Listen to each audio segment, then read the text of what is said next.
સમાચારની શરૂઆત કરી અમદાવાદમાંથી ગોજારી દુર્ઘટનાનો મામલો સામે આવ્યો છે। અમદાવાદમાં ગોજારી વિમાન દુર્ઘટનાનો મામલો સામે આવ્યો। અમદાવાદમાં એર ઇન્ડિયાનું પ્લેન ક્રેશ થયું છે, ત્યારે દુર્ઘટનામાં ભાઈને ગુમાવનાર બહેનનો આક્રંદ જોવા મળ્યો છે। આ દુર્ઘટનામાં અનેક લોકોએ જીવ ગુમાવ્યો છે, ત્યારે ખાટલામાં સૂતેલો મારો ભાઈ આગમાં લપેટાઈ ગયો। અમદાવાદમાં 12 તારીખે જે પ્લેન દુર્ઘટના થઈ અને પ્લેન ક્રેશ થયું ત્યાં માતા અને એક 16 વર્ષનો પુત્ર છે તે ખાટલામાં સૂતો હતો, પરંતુ આ 16 વર્ષના પુત્રને પણ આગ છે તે ભરખી ગઈ અને પુત્ર છે તે ત્યાંને ત્યાં ભડથું થઈ ગયો। પરિવારજનો આપણી સાથે છે। બેન, શું થયું હતું? આખી ઘટના શું હતી? આખી ઘટના એવી હતી કે વિમાન બ્લાસ્ટ થયું અમારા પાછળ। મારી દીરાણી ચાની કેટલી ચલાવતા હતા, છોકરો ખાટલા પર ઉતરેલો હતો। પહેલાં એ લોકો ટિફિન લઈને ટિફિન ખાધું અને જો એની મમ્મી આ કોઈ ગયા છે બાથરૂમ એ આ છોકરો પોતેલો હતો।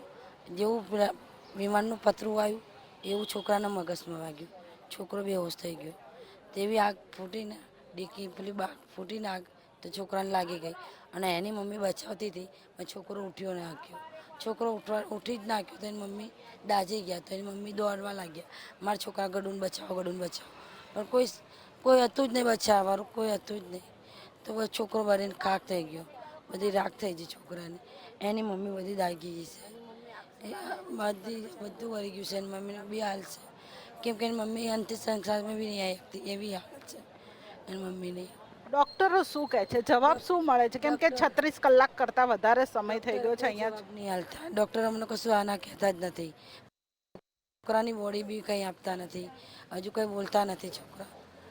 બધા કે જો શાંતિ રાખો કે બધું જો રિપોર્ટ આવશે અપાઈશે। બેન, તમે કોણ થાવ? એમના જે મૃતક હતો તેના શું સગા થાવ? કેટલું દુઃખ લાગે કે પરિવારનો એક જુવાન જોત જતો રહ્યો આવી રીતે અચાનક। અમારા ઘરનો ચિરાગ જ એ હતો, કેમ કે વધારેથી લાડકો એ જ હતો ને નાનકડું બાળક એ જ હતું અમારા ઘરમાં। ડોક્ટરો શું કહે છે? ડૉક્ટરો કંઈ જવાબ નહીં હાલતા, ડીએનએ ટેસ્ટ થશે પછી રિપોર્ટ આવે એના પછી બોડી મળશે। આજે 3 દિવસ થઈ ગયા છે અમને અહીંયા જ આ જ રોડ ઉપર। અમારી હાલત બધી અમારી ખરાબ થઈ ગઈ છે। અમારા દેરાણીની હાલત બહુ પ્રેગ્નેન્ટ છે, 8મો મહિનો ચાલે છે। છોકરો ગાંડો થઈ ગયો છે રોઈને, એની બૂનો બધા કોઈ ઘરની બહુ મેથા ખરાબ છે અત્યારે હાલની કન્ડિશનમાં તો બહુ જ છે, કેમ કે અમારો નાનો મારો છોકરો અમારો બાળક જતો રહ્યો છે।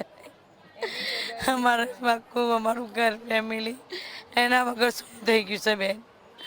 અમારું કંઈ જ નહીં, જે હતું અમારું ફેમિલી નાનું બાળક હતું, હસી મજાકવાળો મસ્તીવાળો છોકરો હતો બેન અમારી કન્ડિશન બહુ ખરાબ છે, અમે કોઈને વાત બી નહીં કરી શકતા, કંઈ કરી નહીં શકતા।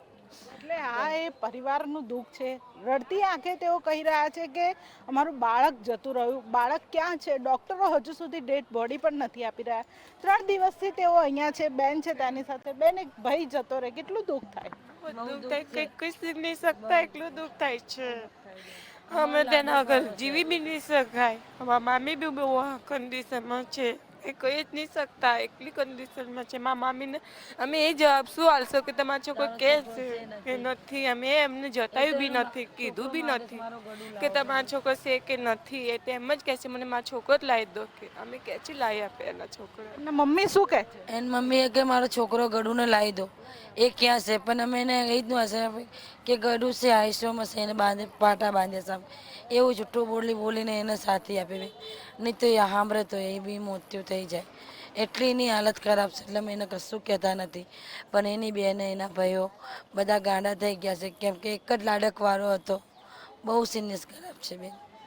એટલે આ પરિવાર રડતી આંખે ડોક્ટરોને કહી રહી છે કે ડેડ બોડી આપી દો, કારણ કે છોકરો છે તે આગમાં ભડથું થઈ ગયો હતો। એની માતાને પરિવાર છે તે છોકરો આઈસીયુમાં છે તેમ કહીને સાંત્વના આપી રહી છે, પરંતુ આંખોમાં દર્દ છલકાઈ રહ્યું છે અને રડતી આંખે તેઓ પોતાનો જે જુવાન જોત, જે હસતો રમતો છોકરો હતો, તે માત્ર મિનિટોમાં આગ થઈને રાખ થઈને સામે આવ્યો। આ પરિવાર છે તે દુઃખ સહન નથી કરી રહ્યો, તમામ પરિવાર છે છે તે 3 દિવસથી ફૂટપાથ ઉપર બેસવા માટે રજડતું થઈ ગયું છે. 3 દિવસથી તમામ પરિવારજનો છે તે ફૂટપાથ ઉપર બેસી રહ્યા છે. ડૉક્ટરો ક્યારે ડેથ બોડી આપશે, ક્યારે DNA રિપોર્ટ આવશે, બસ તેની રાહમાં આ પરિવાર છે તે રડતી આંખે બસ માત્ર ડેડ બોડી ક્યારે આવે તેની રાહ જોઈ રહ્યું છે. અને ડેડ બોડી ક્યારે આવશે, સાથે તેની માતા છે તે પણ આઈસીયુમાં સારવાર લઈ રહી છે અને તેને હજુ એમ જ છે કે મારો છોકરો જે છે તે જીવિત છે,